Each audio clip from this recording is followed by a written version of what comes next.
மானம் தமிழ்நாடு பார்வையாளர்களுக்கு வணக்கம். சமீபத்தில் ஒரு மிக முக்கியமான ஒரு செய்தியை பார்த்தோம். பள்ளி கல்வித்துறையிலிருந்து ஒரு சுற்றறிக்கை எல்லா பள்ளிகளுக்குமே அனுப்பியிருக்கிறார்கள். பள்ளி நிகழ்ச்சிகள்ல சாதி சங்கம் அது சார்ந்த கட்சிகளுடைய அடையாளங்கள் இருக்கக்கூடாது அப்படின்னு சொல்லி.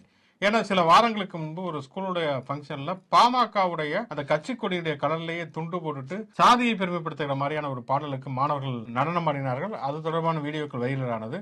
அதை ஒட்டி இந்த மாதிரியான ஒரு சுற்றறிக்கை வந்திருக்கிறது. உண்மையிலேயே இது வரவேற்கத்தக்க ஒன்று. ஏன்னா ஏற்கனவே கையில இந்த ஜாதி கயிறு கட்டுறது, ஒவ்வொரு ஜாதிக்கும் ஒவ்வொரு கலர், அது எப்படி அந்த கலர் ஒதுக்குனாங்கன்னு தெரியல. அந்த இதுல பொட்டு வச்சுட்டு அலைகிறது, இதெல்லாமே கூட தென் மாவட்டங்கள்ல மாணவர்களிடையே சாதிய ரீதியிலான வேறுபாடுகளையும் வன்முறையும் ஏற்படுத்துவதற்கு காரணமாக இருப்பதனால அந்த சாதிக்கீரைகளெல்லாம் அகற்ற வேண்டும் என்று சொல்லி நீதிபதி சந்துரு அவர்களின் தலைமையிலான ஒரு அறிக்கை சொன்னது. அப்ப பிஜேபி காரங்களா அந்த சாதி பொட்டை அழிக்கணுங்கிறத ஒட்டுமொத்தமா இந்துக்களுடைய பொட்டையே அழிக்கிறாங்கன்னு சொல்லிட்டு ஹெச்ராஜா மாதிரியான ஆட்கள் எல்லாம் ஒரு பிரச்சாரத்தை செய்தார்கள். அவங்க வழக்கமாக அதுதான் செய்வாங்க. ஜாதியை நிலைநிறுத்துவது என்பதுதான் அவருடைய விருப்பம். அப்படிங்கிறதுனால உண்மையிலேயே ஒரு சமத்துவ எண்ணம் ஏற்பட வேண்டும் என்று சொன்னால் இத்தகைய வேறுபாடு காட்டக்கூடிய அடையாளங்கள் பள்ளிகளிலிருந்து அகற்றப்பட வேண்டும். ஏன்னா யூனிஃபார்ம்ங்கிறதே எல்லா மாணவர்களும், ஏழை பணக்காரர்கள், சாதிய ரீதியான வேறுபாடுகள் இதெல்லாம் தாண்டி எல்லாரும் ஒண்ணு அப்படிங்கிறதுக்காக இந்த யூனிஃபார்ம் சீருடை என்பதை கொண்டு வரப்பட்டது. அப்படிங்கிற அடிப்படையில இந்த சுற்றறிக்கை என்பதுமே ஒரு வரவேற்கத்தக்க ஒரு சுற்றறிக்கை தான். அதான் அந்த பையன் பாமக துண்டை போட்டுக்கிட்டு ஏதோ வீரப்பன் பாட்டெல்லாம் போட்டு டான்ஸ் ஆடி இருக்கான் போல ஸ்கூல்ல. அதுக்குதான் கடுமையா கண்டனம் தெரிவிச்சு இது மாதிரியான சம்பவங்கள் இனி அரசு பள்ளிகள்ல நடக்கக்கூடாதுன்னு சொல்லி அரசு சுற்றறிக்கை அமைச்சிருக்கு. இப்படியான சம்பவங்களோட கிராஸ் ரூட்டை எடுத்து பார்த்தோம்னாக்கா தமிழ்நாட்டில் ஒரு 4-5 கட்சிகள் மட்டும்தான் அதோட பின்னணியில் இருப்பாங்க. அதில் வட மாவட்டங்களில் முக்கியமான கட்சி பாமக. அவர் அவ்வளோ பெரிய ஓட் பேங்க் வச்சிருக்காரு, ஜாதியை சேர்ந்தவங்க அவ்வளோ பேர் இருக்காங்க. ஆனால் அதை உருப்படியாக அதை பயன்படுத்தி ஏதோ ஒரு மக்கள் திரளை ஏற்படுத்தி ஒரு போராட்டம் பண்ணுறது, ஒரு நல்ல காரியங்களுக்கு பயன்படுத்துறது அப்படிங்கிறதுலாம் நம்ம இது வரைக்கும் பார்த்ததே கிடையாது. அன்புமணி ராமதாஸோட வீடியோ ஒன்று நேரத்துலாம் வந்துச்சு. டேபிள் டென்னிஸ் விளையாடுறாரு அந்த ஈசிஆர் வீட்டில். இந்த பக்கம் பார்த்தோன்னா இந்த மாதிரி ஸ்கூல் படிக்கிற பசங்க அந்த கட்சி துண்டை போட்டுக்கிட்டு அடாவடி பண்றது, பல சீரழிவுகளை பாமக ஏற்படுத்தியிருக்கு. அதுல ஒண்ணு இந்த கிறிஸ்டோபர் நோலன் தமிழ் சினிமாவுக்கு கொடுத்துச்சு. அவரோட படமெல்லாம் பார்த்துட்டு ரிவ்யூ பண்ண அந்த பாமக பசங்க ஆணவ கொலைக்கு ஆதரவா பப்ளிக் பைட்லயே பேசுனதெல்லாம் நம்ம கேட்டோம். நேற்று தான் இந்த பல்லடம் ஆணவ கொலையை பத்தி பேசணும். அந்த சம்பவத்தோட சேர்ந்து இந்த வீடியோவும் வந்துச்சு. அந்த பாமக ஆதரவு பெற்ற இயக்குனரோட படத்தை பார்த்துட்டு வாசல்ல நின்றுக்கிட்டு என் தங்கச்சியாவே இருந்தாலும் நான் கொல்லுவேன் அப்படின்ட்டு விவாசமா பேசினாங்க. இது எல்லாமே இந்த குறிப்பிட்ட ஒரு கட்சி, இயக்கங்கள், அமைப்புகள் இப்படி கடைநிலையில் இருக்க மக்களை ஜாதிய ரீதியா தூண்டி அதுக்கான செயல்பாடுகளை ஊக்குவிச்சு அப்படியே பயன்படுத்திட்டு இருக்காங்க. இயக்கங்கள், கட்சிகள் திருந்தணும், அதுக்கான நடவடிக்கை எடுக்கப்படணும். நிச்சயமாக இப்படியான ஒரு விஷயத்தை சொல்லிக்கொண்டு சோக்குழப்பம் இந்த முச்சந்தி சோனானுமக்கள் சுகுணாதிவாக நான் அலெக்ஸ் பாண்டியன்.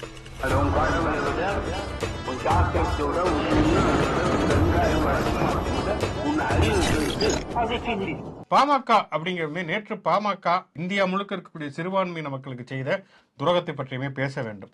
வக்பு வாரிய மசோதா அதற்கு தமிழ்நாட்டில் அதற்கு எதிரான ஒரு தனி தீர்மானத்தை கொண்டு வந்த பொழுது பாஜக மட்டும்தான் அதை எதிர்த்தது. மற்ற எல்லா கட்சிகளும் ஏகமனதாக தீர்மானம் நிறைவேற்றியது அப்படிங்கறத நம்ம பார்த்தோம். அப்படி இருக்கக்கூடிய சூழல்ல அங்க அதிமுக பொறுத்தவரைக்கும் அவங்களுக்கு மக்களவையில போதுமான அளவுக்கு அவங்களுக்கு எம்பிக்களே கிடையாது. மாநிலங்களவையில அவங்களுக்கு 4 எம்பிக்கள். அவங்க அதை எதிர்த்து தான் வாக்களித்திருக்கிறார்கள்.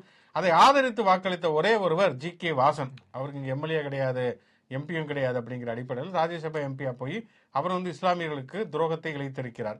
ஜி.கே. வாசனை பொறுத்த வரைக்கும் தமிழ் மாநில காங்கிரஸை பொறுத்த வரைக்கும் அவர் ஒரு காங்கிரஸ் காந்தி அந்த பாரம்பரியத்துல தான் ஜி.கே. முப்படார்.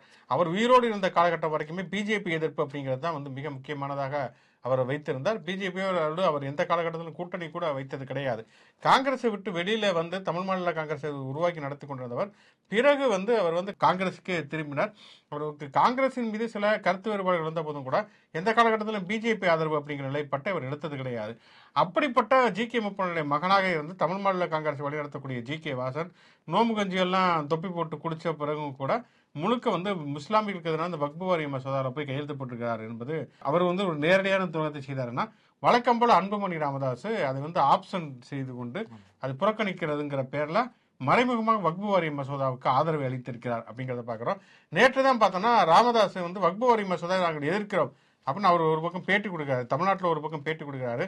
அந்த பக்கம் போய் பார்த்தா அன்புமணி ராமதாஸ் வக்பு வாரிய மசோதாவுக்கு ஆதரவாகவும் இல்லாமல் எதிர்ப்பாகவும் இல்லாமல் புறக்கணித்ததன் மூலம் அந்த மசோதா அந்த நிறைவேற்றுவதற்கு சட்டமாக்கப்படுவதற்கான அத்தனை ஆதரவையும் அளித்திருக்கிறார் அப்படிங்கறத நம்ம பாக்குறோம். பாமகவுடைய தொடக்க காலகட்டம்லாம் பார்த்தோம்னா எம்ஜிஆர் ஆட்சி காலகட்டத்தில் பாட்டாளி மக்கள் கட்சிக்கு வன்னியர் சங்கத்துக்கு நெருக்கடி கொடுத்த பொழுது அவருக்கு ஆதரவாக இருந்தது பழனி பாபா தான். பழனி பாபாவும் பாட்டாளி மக்கள் கட்சி இணைந்து தான் பல கூட்டங்களை பொதுக்கூட்டங்கள் நடத்தியிருக்கிறார்கள், பல போராட்டங்களில் பங்கு பெற்றிருக்கிறார்கள். அப்படி இருக்கக்கூடிய ஒரு சூழல்ல இஸ்லாமியர்களுக்கு துரோகம் இழைப்பதற்கு எப்படி பாட்டாளி மக்கள் கட்சிக்கு மனம் வருகிறது, அன்புமணி ராமதாஸ் எப்படி இதை செய்கிறார் என்கிற ஒரு விஷயத்தையும் நம்ம பார்க்கிறோம். தொகுதி மறுசீரமைப்புலாம் பிஜேபிக்கு எதிரான நிலைப்பாட்டில் எடுத்து பேசிவிட்டு, ஆனால் வக்ஃப் வாரிய மசோதாவுக்கு பிஜேபிக்கு ஆதரவான ஒரு நிலைப்பாட்டை எடுப்பதுங்கிறது இந்த இரட்டை வேட நிலைப்பாடு. ராமதாஸ் ஒன்றை பேசுவது, அன்புமணி ராமதாஸ் இன்னொன்றை செய்வது என்பது நிச்சயமாக அது சிறுபான்மையினருக்கு அளிக்கப்படக்கூடிய ஒரு துரோகம் அப்படின்னு தான் நம்ம எடுத்துக்கொள்ள முடியும். அதான் அன்புமணி ராமதாஸை பார்த்தா ஒன்றும் உடல்நிலை சரியில்லாத மாதிரிலாம் தெரியல. ஆள் நல்லா சாட்டமா ஆரோக்கியமா தான் இருக்காரு. ஷோ ஆரம்பிக்கும் போது டேபிள் டென்னிஸ் விளையாடின மாதிரி வீட்டில் பால்கனில இருந்து டால்பின் ரசிச்சுக்கிட்டு யூடியூப் சேனலுக்குலாம் பேட்டி கொடுத்து தான் இருக்காரு. இது ஒரு மாநிலங்களவை உறுப்பினர். ஆனால் மாநிலங்களவைக்கு அட்டெண்டன்ஸ் லிஸ்ட் எடுத்து பார்த்தா இவர் தான் கடைசியில் இருப்பார். டெல்லி பக்கமும் போறது கிடையாது. அங்க மாநிலங்களவையோட எந்த நடவடிக்கைகளுமே கலந்துக்கிறது கிடையாது. இந்த மாதிரியான முக்கியமான மசோதாக்கள், மக்கள் பிரச்சனைக்காக கொண்டு வரப்படுற மசோதாக்களுக்குமே வாக்கெடுப்பு, அது மீதான விவாதத்தில் பங்கெடுக்கிறது அப்படிங்கிறத அவர் தொடர்ந்து புறக்கணிச்சுக்கிட்டு தான் இருக்காரு. கடந்த சில ஆண்டுகளுக்கு முன்னாடிலாம் நம்ம பார்த்தோம், சிஏஏ சட்டம்னு நினைக்கிறேன், பெட்ல இருந்து மன்மோகன் சிங் அப்படியே தூக்கிட்டு அவர் அதுக்கு எதிராக வாக்களிக்கணும் அப்படிங்கிறதுக்காக அவர் மாநிலங்களவை உறுப்பினராக இருந்தாரு. வாக்களிச்சுட்டு போனார். அப்படியான பாரம்பரியம் கொண்டது அந்த அவைங்கிறது. ஆனா இவர் இந்த பக்கத்து மாநிலங்களவையில என்ன பிரச்சனை நடந்தாலும் அதை லீவ் போட்டுட்டு இங்க ஜாலியா ஊர் சுத்துற வேலையை பண்ணிக்கிட்டே இருக்காரு. இன்னொரு சட்டசபையில இன்றைக்கு அறிவிக்கப்பட்ட ஒரு விஷயம் என்பது, நீட் மசோதா என்பது மத்திய அரசினால் புறக்கணிக்கப்பட்டிருக்கிறது, நிராகரிக்கப்பட்டிருக்கிறது அப்படிங்கிற ஒரு விஷயத்தையுமே தமிழ்நாடு முதலமைச்சர் சட்டசபைகளை பதிவு செய்திருக்கிறார். மத்திய அரசு கேட்ட அத்தனை கேள்விகளுக்கு பதில் சொன்னதற்கு பிறகும் மத்திய அரசினால் அந்த நீட் மசோதாவானது ரத்து செய்யப்பட்டிருக்கிறது. எனவே 9ஆம் தேதி அனைத்து கட்சிகளுடைய கூட்டம் நடத்தப்படும் என்று முடிவை அறிவித்திருக்கிறார். இன்னொரு பக்கம் எடப்பாடி பழனிசாமி திமுகவை இப்ப கூட நீட் தேர்வின் காரணமாக ஒரு மாணவி தற்கொலை செய்து கொண்டிருக்கிறார். அந்த அடிப்படையில் அந்த கேள்வியுமே அவர் எழுப்பியிருக்கிறார். திமுக நாடகம் நடத்துகிறது அப்படிங்கிற மாதிரி. ஒரு மாநில அரசுக்கான அதிகார வரம்பு என்பது நமக்கு உறுதியாக தெரியும். அப்படி இருக்கக்கூடிய ஒரு சூழல்ல தொடர்ச்சியாக வலியுறுத்துவது, சட்ட ரீதியான போராட்டங்கள் நடத்துவது, ஆளுநருக்கு அழுத்தத்தை கொடுப்பது, மக்கள் திரளை கட்டி எழுப்பி அதற்கான போராட்டங்களை முன்னெடுப்பது என்பதுதான் ஒரு மாநிலத்தில் இருக்கக்கூடிய ஒரு கட்சி செய்யக்கூடிய ஒரு விஷயமாக நடைமுறை யதார்த்தம் என்பது அப்படியாகத்தான் இருக்கிறது. ஏன்னா கல்வி என்பது மாநில பட்டியலிருந்து பொதுப்பட்டியலுக்கு மாற்றப்பட்டதற்கு பிறகு இப்படியான பிரச்சனைகள் நாம் சந்தித்துக் கொண்டே இருக்கிறோம். அதனாலதான் குறைந்தபட்ச மாநில சுயாட்சி அப்படிங்கிற கோரிக்கை, வெளியுறவுத்துறை, ராணுவம் மற்றும் நாணயம் அச்சடிப்பது, இதை தாண்டி மற்ற எல்லாமே மாநிலங்களுக்கான அதிகாரத்துக்குள் வருகிற பொழுது அவரவர்களுக்கான கல்விக் கொள்கைகளை அந்தந்த மாநிலங்களை தீர்மானிப்பது, அதற்கேற்ற சட்டங்களை உருவாக்குவது என்பது நடைமுறையாக இருக்கும். அப்படி இல்லாத நேரத்தில் முழுக்க மத்தியில் அதிகாரம் குவிக்கப்படுகிற பொழுது இந்த மாதிரியான நம் துயரங்களை நாம் அனுபவிக்கிறோம் அப்படிங்கிறத பார்க்கிறோம். தொடர்ச்சியாகவே பார்த்தோம்னு சொன்னா இப்ப தமிழ்நாடு நீட் தேர்வை எதிர்க்கிறது, மும்மொழி கொள்கை எதிர்க்கிறது. ஆனால் பார்த்தோம்னா மாணவர்கள் அதைத்தான் விரும்புகிறார்கள். இந்தி திணிக்கிறதுக்கு ஏதோ இவங்களுக்கெல்லாம் வரிசையா நின்று அப்ளிகேஷன் போட்டது மாதிரி அதை சொல்லக்கூடிய பிஜேபி நீட் தேர்வு எதிர்ப்புங்கிறது தொடர்ச்சியாகவே வைக்கிறார்கள். இப்ப சமீபத்தில் இறந்து போட ஒரு பெண்ணெல்லாம் பார்த்தோம்னா அவங்க அப்பா ஒவ்வொரு டீ கடைகளையும் சமோசா போட்டு விற்று பிழைக்கக்கூடியவர். அவர் அதெல்லாம் சேர்த்து வச்சுதான் நீட் கோச்சிங்லாம் அந்த மாணவியை படிக்க வைத்திருக்கார். அந்த மாணவி தொடர்ச்சியாக தேர்ச்சி அடைய முடியவில்லை அப்படிங்கிற ஒரு வருத்தத்தின் காரணமாக அவர் தற்கொலை செய்து கொண்டிருக்கார். அவர் சொல்றார், என்னுடைய மகளை இழந்து விட்டேன், எப்படியாவது நீட் தேர்வை ரத்து பண்ணுங்க அப்படின்லாம் பேட்டி கொடுக்கிறார். நம்ம பார்க்கிறோம்.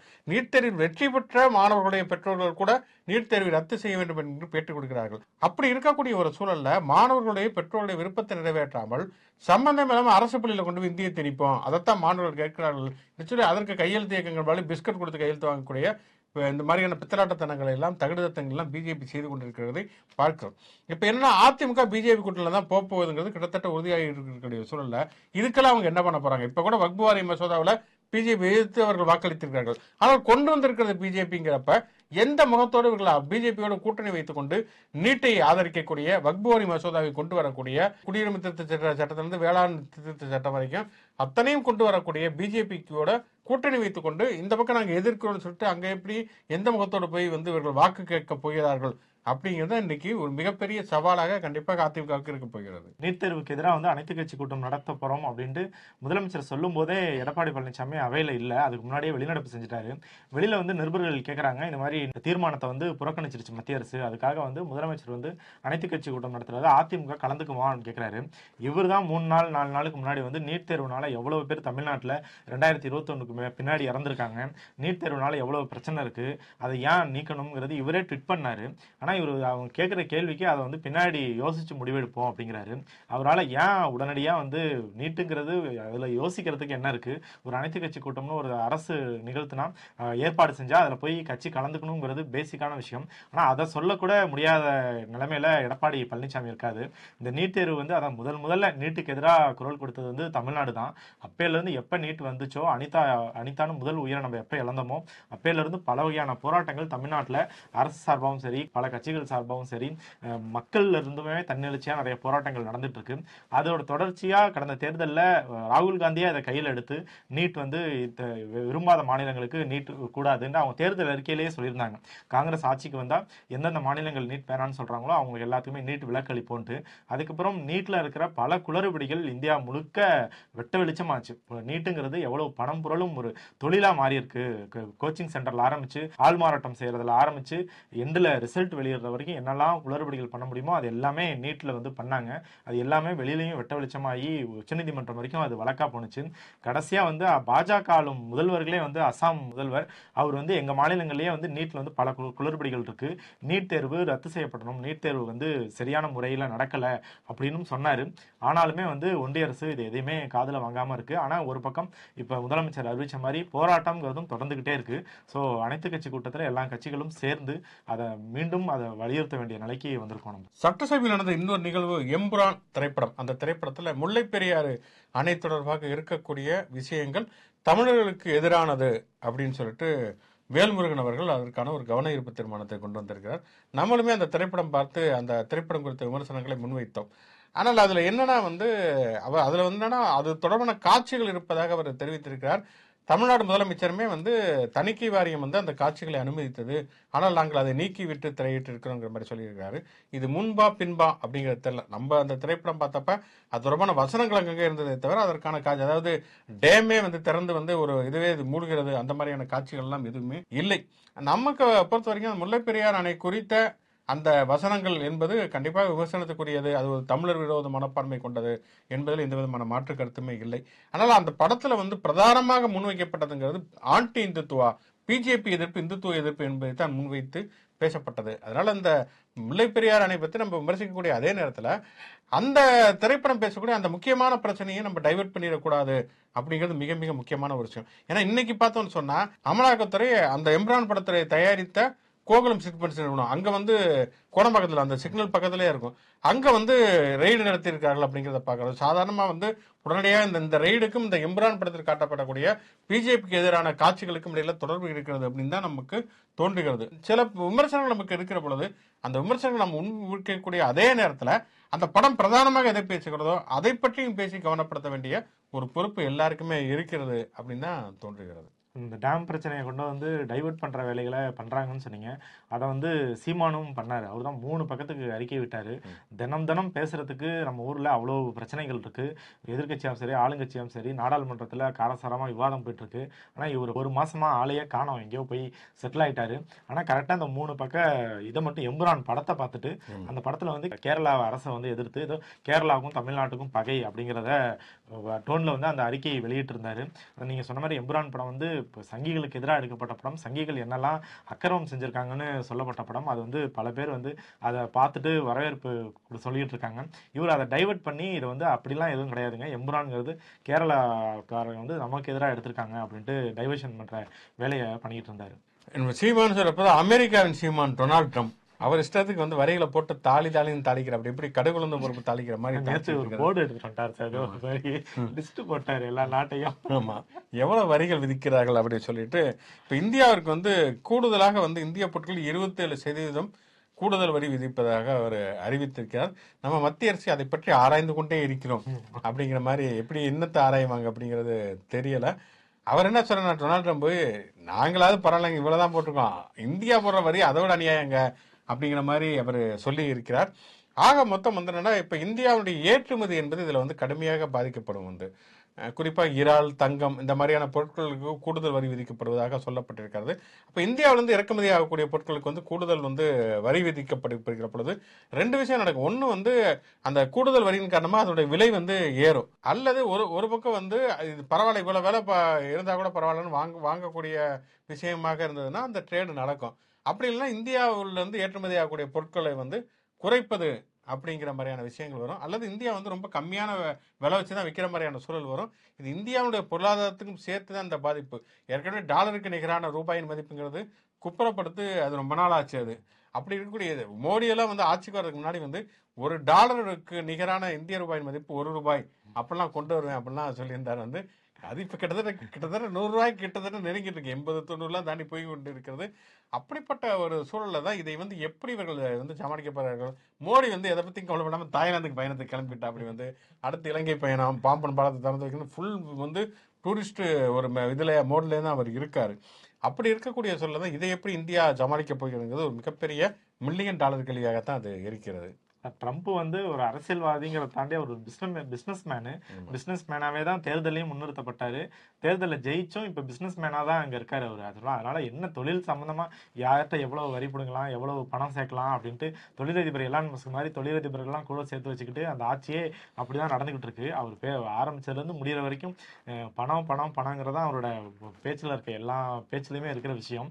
இப்போ வந்து பெரிய லிஸ்டே ஒரு 40-50 நாடுகள் லிஸ்ட் எடுத்திருக்காரு. ஆனா அந்த லிஸ்ட் எல்லாம் பார்த்தோம்னாக்க எதெல்லாம் ரொம்ப வறிய நாடுகளோ சிறிய நாடுகளோ, இப்ப இலங்கை, கம்போடியா, வியட்நாம் இப்படியான நாடுகளுக்கு கிட்டத்தட்ட 45% 47% வரி போட்டிருக்காரு. அப்புறம் கொஞ்சம் பெரிய நாடுகளுக்கு எல்லாமே அப்படியே வரி குறைஞ்சு வந்திருக்கு. இந்தியாவுக்கு வந்து 27% வரி போட்டிருக்காரு. இதுல பெரும்பாலான நாடுகள் அந்த பிரஸ் மீட் முடிஞ்ச உடனே வந்து எதிர்ப்பு தெரிவிச்சிட்டாங்க. எதிர்ப்புங்கிறது அமெரிக்காவை நேரடியா நம்ம எதிர்க்க முடியாது எந்த நாடுமே. அதனால வந்து இதை வந்து கண்டிக்கிறோம், இதை வந்து அரசு வந்து மறுபரிசீலனை செய்யணும், இது வந்து ஆபத்தை விளைவிக்கக்கூடியது அப்படின்னு சீனா முதற்கொண்டு எல்லா நாடுமே சொல்லிட்டாங்க. இந்தியா ஒரு நாடு மட்டும்தான் இதை நாங்க இப்பதாங்க இன்னும் பார்த்தே முடிக்கலங்க, ஆராய்ஞ்சுக்கிட்டு இருக்கோம் அப்படின்றாங்க. இந்த வரி விதிப்புக்கு முன்னாடி மோடி வந்து அமெரிக்கா போனாரு. அவர் போயிட்டு வந்துட்டு பேசுறது சரியா புரியல அப்படின்ட்டு ஒரு டீம் அனுப்புனாரு, வரி விதிப்பு பத்தி ஆராய போறாங்கன்ட்டு. அப்புறம் அங்கிருந்து ஒரு டீம் வந்துச்சு. ஆனாலும் வந்து நான் செய்யறதான் செய்வேன்ட்டு 27% வரி விதிச்சிருக்காரு. இது வந்து இந்த கண்ணாடியை திருப்புற கதை மாதிரி பாஜக சங்கிய ஆதரவு தொழிலதிபர்கள் என்ன சொல்றாங்கன்னாக்கா, நமக்கு 27% வரி, சைனாக்கு வந்து 37% வரி. இப்ப நீங்க எப்படி கனெக்ட் பண்ணி பார்க்கணும்னா, சைனால இருந்து இறக்குமதி பண்ணா 37% வரி, அதனால இந்தியால இருந்து இறக்குமதி பண்ணிக்கலாம்னு சொல்லி அமெரிக்கர்கள் வந்து இந்திய பொருட்களை இறக்குமதி பண்ணுவாங்க அப்படின்ட்டு உருட்டிக்கிட்டு இருக்காங்க. நம்மளே சைனா போல தானே இறக்குமதி பண்ணிட்டு இருக்கோம். வல்லபாய் பட்டேலே வந்து அங்கிருந்தா இந்தியா தேசிய கொடியை சீனாவில் அதெல்லாம் ப்ரொடெக்ட் பண்ணலாம் நினைச்சிட்டு இருக்காங்க. இன்னொன்னு இலங்கைக்கெல்லாம் கூடுதல் வரி விதிக்கிறதுங்கெல்லாம் குலக்கேசல் உள்ள போய் சேகரிக்கிற மாதிரி தான்.